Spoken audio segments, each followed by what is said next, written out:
உத்தரப்பிரதேச அரசுக்கு ஆதரவாக சமூக வலைதளங்களில் பதிவிடுபவர்களுக்கு மாதம் 8 லட்சம் வரை ஊக்கத்தொகை வழங்கப்படும் என உபி அரசு அறிவித்துள்ளது. அரசு திட்டங்கள், சாதனைகள் பற்றிய தகவல்களை சமூக ஊடகங்களில் பரப்புவதற்காக உத்தரப்பிரதேச அரசு புதிய திட்டத்தை அறிவித்துள்ளது. உத்தரப்பிரதேச மாநிலத்தின் பல்வேறு வளர்ச்சி, பொதுநலன், பயனுள்ள திட்டங்கள், சாதனைகள் மற்றும் மாநில மக்களுக்கு அதன் பலன்கள் பற்றிய தகவல்களை டிஜிட்டல் மீடியா மற்றும் சமூக ஊடகங்கள் மூலம் பரப்புவதற்காக உத்தரப்பிரதேச அரசாங்கத்தால் உத்தரப்பிரதேச டிஜிட்டல் தொடங்கப்பட்டுள்ளது. குறிப்பாக மாநில அரசின் திட்டங்களின் சாதனைகளை வீடியோக்கள், ட்வீட்கள், இடுகைகள், ரீல்கள் உள்ளிட்டவைகளை டிஜிட்டல் ஊடகங்களில் காட்டுவதற்கு ஊக்குவிப்பு போன்றவை வழங்கப்படும்.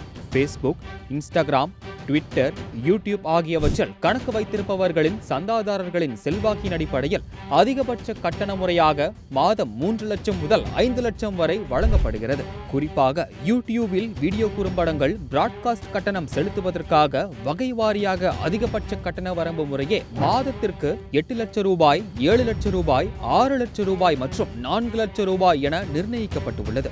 உத்தரப்பிரதேச மாநிலம் மட்டுமல்லாமல் நாட்டின் பல்வேறு பகுதிகளில் வசிக்கும் மற்றும் வெளிநாடுகளில் வசிப்பவர்கள் கூட இத்திட்டத்தின் மூலம் பயனடைய முடியும். அரசுக்கு எதிராகவோ, அநாகரிகமாகவோ, ஆபாசமாகவோ அல்லது தேச விரோதமாகவோ செய்திகளை வெளியிடுபவர்கள் மீது சட்டப்படி நடவடிக்கையும் எடுக்கப்படும் எனவும் உத்தரப்பிரதேச அரசு அறிவித்துள்ளது.